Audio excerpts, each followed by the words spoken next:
get started here in just a minute. I want to thank everyone for coming out today to the, a little bit louder, to the town hall meeting. It's set up for Mrs. Hannan, so it's not often that I have to do that. So we have the topic for today's town hall meeting is about the update of the strategic plan.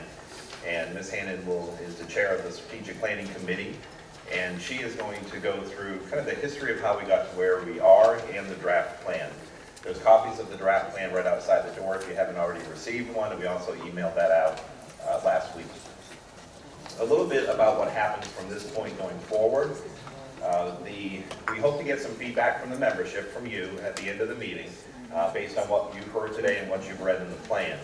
That feedback will be taken into account, and the Strategic Planning Committee will have another meeting in about a week and a half to review the feedback from today's meeting and then work towards any other changes or enhancements that we might need to make to the draft plan. From there, the plan will go to the Board of Directors at their meeting on January 27th. And the plan is to have them, at that point, approve the plan. So with that, I will turn it over to Ms. Hannan.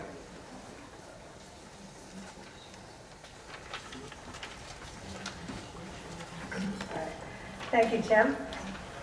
So last night I was emailing with Tim about how many copies to make for this presentation. He suggested 100, and I said, oh no, there's no way 100 people would show up. So I wanted to take the over-under on 50. I'm glad we didn't make the bet. So there's more interest than I would have thought here. But so anyway, thank you all for coming. Tim, thank you for the introduction. And we are here today to talk about your strategic plan update for 2017. And I'm going to talk about why we're doing a plan and how the approach we took, the conclusions that we drew, and as Tim said, we'll solicit feedback from all the membership. But first, I'd like to thank your committee, the Strategic Planning Committee, for all the work that they did on our behalf this summer when they could have been out playing golf or tennis or something else more interesting. And they came with lots of enthusiasm and energy and interest and resourcefulness. And I think they're all here today. The committee is Dan Graziano, Kathy Taylor, Carolyn Boning, Ann Hale, Joe Morrissey, Mike Dodson, and Len Wisher. So we all owe them a debt.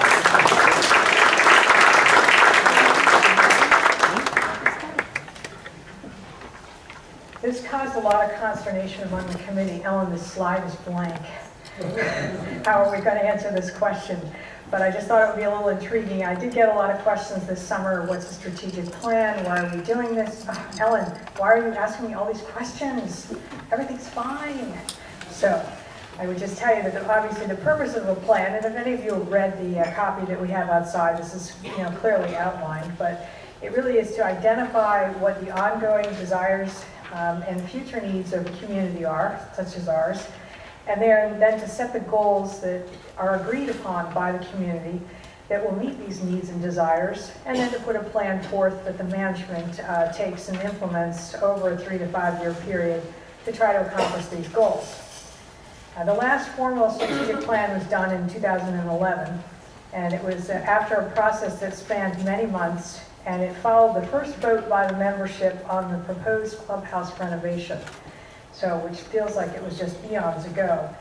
I would say that if you went back and looked at the prior plan, many of the changes that were desired by a majority of the membership at that time have since taken place. The renovation of this clubhouse and the expansion, an enhanced communication process between management, the board, and the membership, a heightened focus on good governance procedures, designed really to let the board govern, the managers manage, and the members enjoy. So today we're here to begin the conversation as we present to you the draft of the 2017 plan update. The goal of our plan is to continue to serve our community by maintaining the quality of life we currently enjoy here and to anticipate the future needs of the entire community. The key themes that you'll find that run through this really, and this is the feedback received from all stakeholders, are to preserve and protect. Preserve what we have and protect what's special about Stonebridge. So next, our vision and mission statements. You all know these. It's immortalized in a placard in the lobby. If you're on a committee, you get a laminated sheet at every meeting, just in case If you're on the board, you have a laminated sheet for your home too. So, but I do think that they bear repeating because these statements are designed really to govern everything we do, every kind of aspect of planning, whether it's budget planning or strategic planning. You know, our vision is to be the friendliest country club community in Southwest Florida, providing a relaxed setting, a beautiful setting of relaxed elegance and unsurpassed value. And our mission is to provide an unrivaled, welcoming atmosphere and lifestyle for our current and our future members, maintain prudent financial management, and offer responsive governance, reflecting our core values of respect, reputation, responsibility, excellence, and communications. Now, in addition to our vision and mission statements in the plan, the current plan that we do have 9 objectives that were formalized back in, and they've been updated every year. They really support the broader goals of the preserve and enhance aspects. And they break down the pieces into the manageable long and short-term parts of accomplishing these goals, which is where Tim and his staff and management come in to carry that out. These objectives are they're everywhere. They're on those laminated sheets, and they're just in about everything that you could come across. So this committee, what we did when we looked at updating the plan, it's something that should be updated every couple of years. It should be analyzed annually just to make sure that the goals and objectives are still feasible, they're realistic, and they're really what the membership is still interested in. And then we measure to see how we're doing on those goals. So our approach to this update, we had a lot of discussion amongst the committee, and our consensus view was that the next iteration of the plan should focus on the 5 to 10 year outlook for our community. And in particular, we felt that we should focus on 2 key objectives in terms of seeking input from all the stakeholders, and that these objectives really address the amenity needs and desires of all of us and any future members, and along with any facility improvements or expansions that might accompany such needs and desires. And specifically, we have 2 objectives in the plan, and one was in accordance with demographics, essential needs, and preferences of current and potential future members/renters, provide a range of amenities, programs, and events that are responsive to their desires with due regard to both costs and level of participation. And then the next one was to continue to assess the need for improvements to the club and key facilities, develop options and funding with member input, and prepare implementation plans based on member desires. And that's where the rest of you come in. And hence, you'll all recall the survey that we sent out this summer. We felt that the approach that we wanted to take, it's really a bottoms-up, member-driven approach. We wanted input from everybody, including the management and the staff. Questions that we developed that we thought would help us address these 2 particular amenity issues and any thoughts for the future. We came up with 5 questions, and I'm going to remind you what they were, but that we posed to the membership at large, and again, we also asked each standing committee to have a discussion around these questions. And they were, the first one was, assuming that the age of new Stonebridge members tends to remain at about the age of 55 to 60, which has been the historical trend, what are the unique life experiences or preferences that they will present by 2021 and 2026? So that drew a range of values from, I have no idea, why are you asking, to lots of interesting things about what people younger than ourselves might be looking for. And the next question was, what changes in amenities and facilities will Stonebridge need to be able to provide for this in the next 5 to 10 years? We got a lot of really great input on that, which I'll discuss. And we asked, how might we accommodate these changes given our current limited footprint? And we asked, what should the outdoor common venues, be it the bistro area, the pool, the tennis, the facilities, the walkways, what should those look like in 5 to 10 years? And what should we be doing now to think about how to achieve that vision? And then the last question was, will golf continue to be the central focus, thank you, and primary amenity of Stonebridge in 2026? I will tell you this question is deeply unpopular in my household. How can you even ask such a thing? The sport has been around for 150 years. It's not a fad, but anyway. We felt that it was important to think about the question, not will it isn't really so much of, well, if someone doesn't play golf, they're not going to buy here. The question really is, well, what if no one plays golf? What will we look like? So, and it was not universal. That was an interesting question to ask. So, anyway, now Tim, I think we can go on to the next. So now I'll talk about how we gathered the information and we simulated what we got out of it. We used an analysis called the SOAR analysis. And we took, the SOAR analysis stands for Strengths, Opportunities, Aspirations, and Results. So we took all of the input that we got from the survey, from all the committee meetings, lots of emails and discussions with individual members and friends and neighbors, and we tried to look at it through the lens of these kind of 4 areas. And I'll go through the broad themes of what we came, or really what you all came up with for us. And in terms of the first one, strengths, really what this is, what do members think we do well? Or what's kind of special about Stonebridge and what plays to our strengths? And there were many, but we boiled it down to mainly our location, we think is terrific in North Naples, close to everything. Our reputation as a friendly community, our diversity of activities, our financial strength, which is actually quite good compared to some of our peers in our group. Our strong club governance also stands out, and we measured this by input from some of the industry conferences that Tim has attended and some of the benchmarking surveys that we get. And also our membership. Really, what's special about Stonebridge is our membership.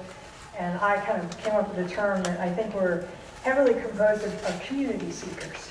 We all seem to like to be together. Even when we're not happy about something, we like to be together. So, you go to other clubs and people will tell you they have dinner 2 nights a week and there's no one in their clubhouse, and clearly that's not the case here. Now, under opportunities, the way we frame an opportunity is, what are the things that we could do better? Or really what the overarching theme comes through is there a better way to use the footprint of the campus that we have? Everybody wants more activities, more reasons to get together, more reasons to be here, which then creates some other things, parking and some other issues. So one of the kind of the 4 things that came through our analysis was, the first one was, we felt it was probably important to commission a professional assessment of our total footprint, so we can really see what do we actually have to work with here, rather than speculating about maybe we could just fill in the pond at 18, or create some parking on the grass in the middle here. So there's other things to be thought of there. And then with this assessment, we can develop a master plan of all the usable space we have, and we can clearly see, we can put a map up on the wall and see what's preserved, what's wetlands, what's usable, what's not. And other things that came through several times in the survey would be considering partnering with other clubs or beach facilities to provide access to either additional space or expanded activities that we don't have room for here.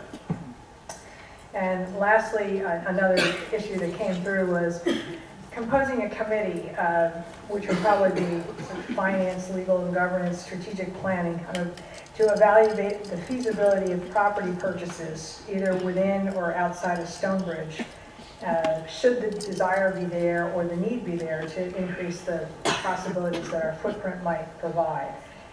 And the idea behind that really was, if we had a plan, if something came to pass, then we would have a plan of action to put it into practice.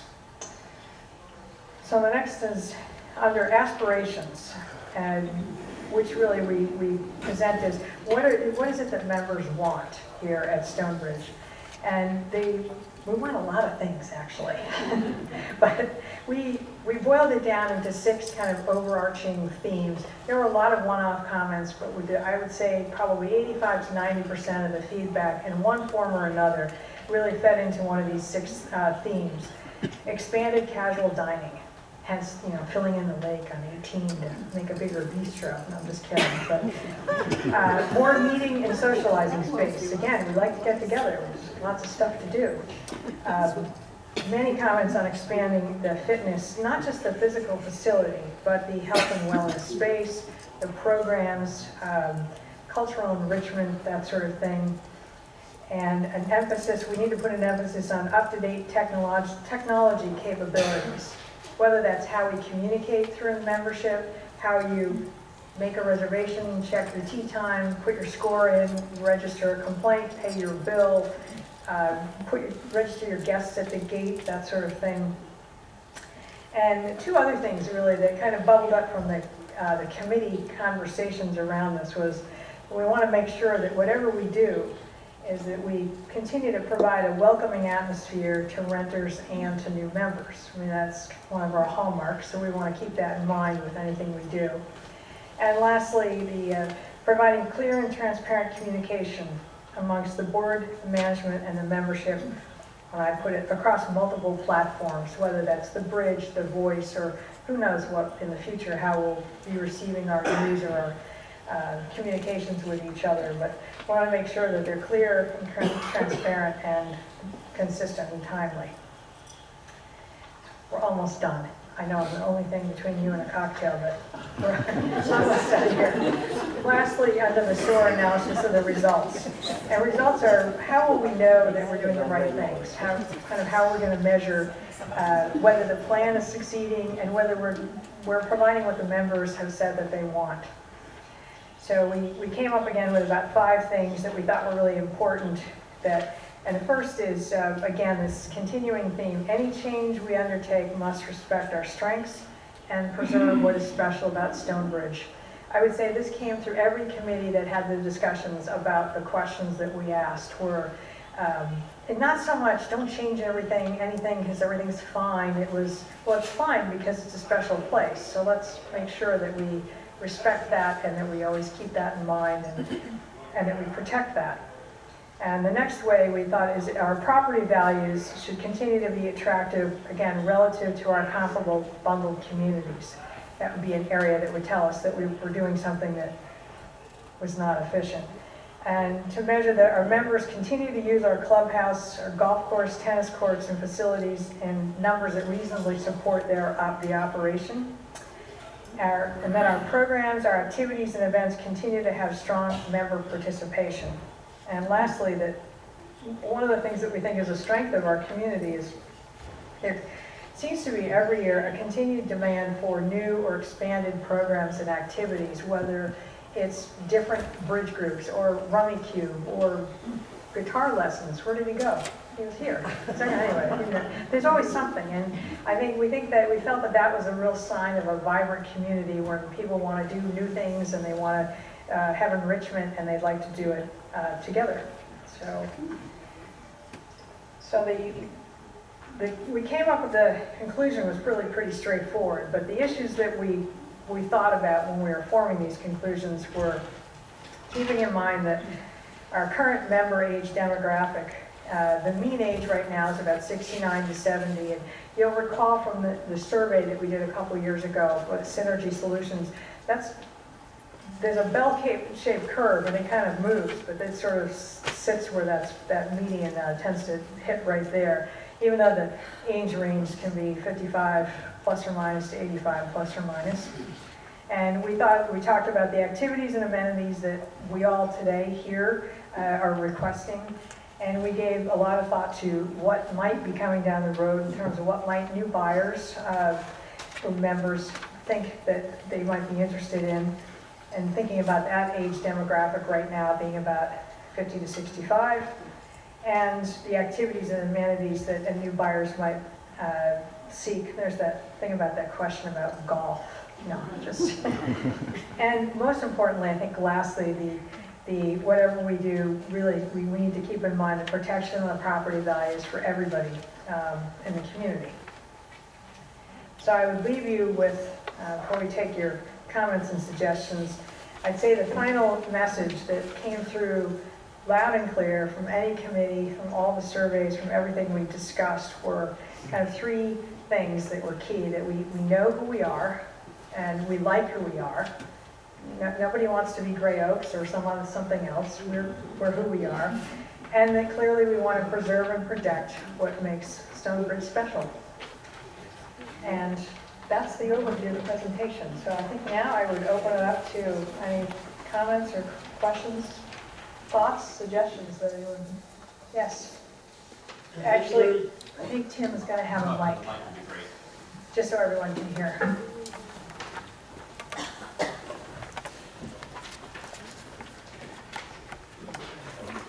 I just wondered if anybody had taken a look, and a way to solve the parking problem would be to allow individual golf carts, thereby people wouldn't bring their cars to play golf. And the only thing that I've heard against that basically is the cost or the loss of revenue to the club. And you could just charge a fee to make it revenue neutral. Yeah. He's going to take the hard ones. Appreciate that. No, as far as private carts, it actually is in our declaration that we do not have private carts. So it would require a 2/3 vote of the membership to have that pass to allow private carts. But you're absolutely right. There are other ways of charging for that. Clubs that have private carts that allow private carts have a trail fee in lieu of a cart fee. But it is in the declaration, so that's something that would require a change. Might that be something worth considering? I mean, the big advantage would be the parking issue. Of course. Nobody's bringing cars to golf, not nobody, but people had their own carts, they have them at home, bring them over, and they'd be on the golf course, they wouldn't be in the parking lot. Sure, yeah, and that has come up during some of the initial discussions with the Strategic Planning Committee, and something that isn't totally off the radar. I would just add to that it's actually the first thing that comes through. So the way I look at it is that we don't have a parking problem, we have a transportation problem. If you look at the community, 2/3 of the community lives where you really need to drive to get here.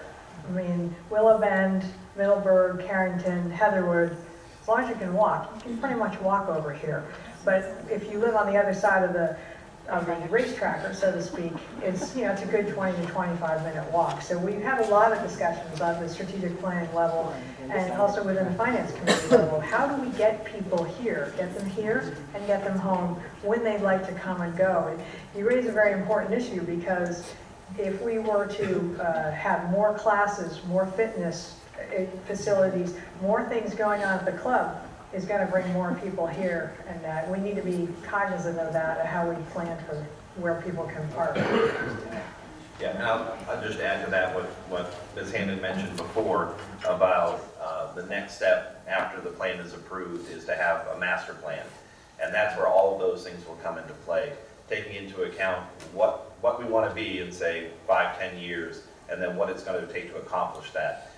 That master plan would then give us the opportunities to start to chip away at some of those. It doesn't mean it's going to take 10 years to do something, but if we know where we're going to be in 10 years, there's things we can do in the meantime.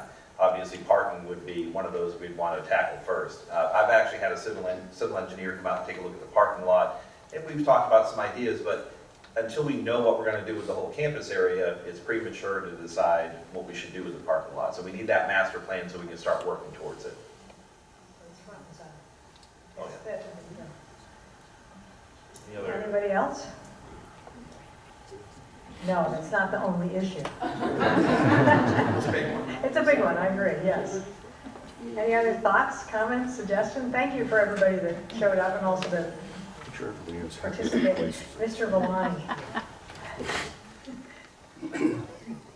Just had a thought on the transportation issue. Another approach would be just to have a long, elongated golf cart, make it periodic trips around Stonebridge. Thank you. We had talked about that as well. Yeah. My personal solution was to buy a scooter. So, I'm not kidding, but at least I can get back and forth. I thought as chair of the Strategic Planning Committee, I shouldn't contribute to the parking problem. I'll let my husband do that. Anybody else?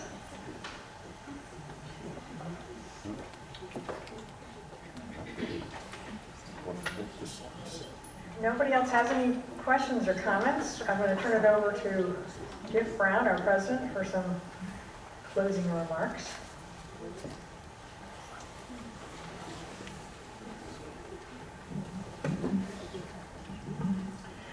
There's nothing really very profound in what I'm going to say. First of all, to Ellen and the committee, I would also, on behalf of the board, like to express our thanks for all of the work that you folks have been doing for the better part of 2016. I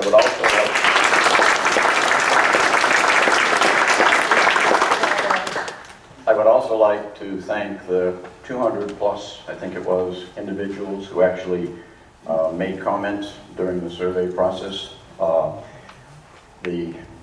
It helped us to get a much broader understanding than just 6 or 7 people might do sitting in a conference room day after day. And so I think there was a lot of thought on the members' parts for making input, and the things that you've said have worked their way into the document. The third thing is that with the document that you received when you came today, I think it's 10 pages long. As Tim said, it is a draft. I would ask that you take some time and please read through it, get an understanding of what is in there that's deeper than the presentation that Ellen has done, although she's done a very good job at presenting it. And in the next few days, certainly within the next meeting is scheduled. Well, if you hadn't asked me, I could have told you. I don't know, it's in 10 days or so, yeah. So within the next week, if It's on our you, calendar on the web. if on the 17th they'll meet, and it would be extremely helpful if there's anything, other insights that you've gained, things you want to question, things that you like or don't like about it, any input that you want to make, please forward your information to Ellen, to Tim, and that will get discussed at the committee meeting on the 17th. If there's not a lot more input than was received today, and with this just short exposure to this, then the committee really won't have to meet very long. If, however, they get a lot of information, they'll be struggling to get it done, everything sorted through before the board meeting a week later. But we'll bring some cots in if you need extra time. But thanks again there for everybody coming, and thank you very much, Alan.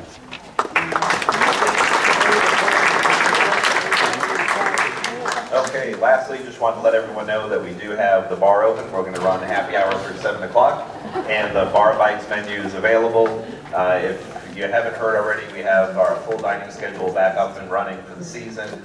Thursday night buffets are back on track. Something new we have this season is actually the a la carte menu being available on Saturday nights when we don't have events.